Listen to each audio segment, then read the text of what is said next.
Do you know the real story of Little Red Riding Hood? Many people remember Little Red Riding Hood as the story of a little girl visiting her grandmother. But older versions of the story were much more terrifying. One day, her mother gave Little Red Riding Hood a basket and decided to send her to her sick grandmother. The girl put on her red cloak and set out on the path through the forest.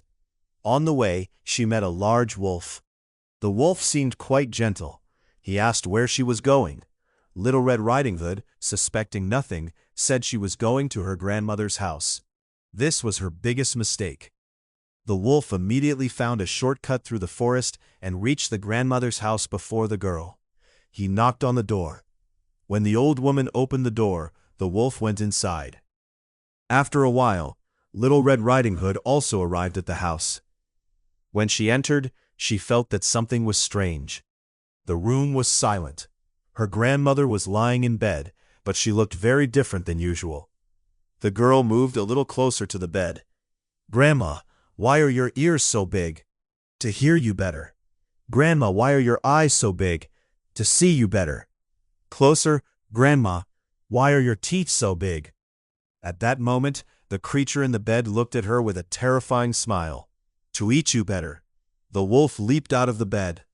In the fairy tales we know today, a hunter would arrive at that moment, break down the door, and save everyone.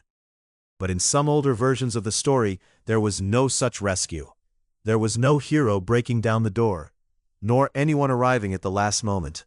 The little girl was alone in the room, and she now understood that the thing in front of her was not her grandmother.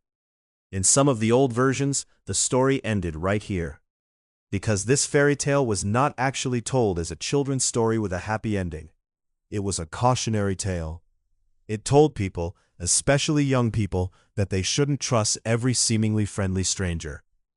The truly frightening part of the fairy tale wasn't the wolf. It was the wolf's ability to act like a friend. Don't forget to like and subscribe for more dark and mysterious stories like this.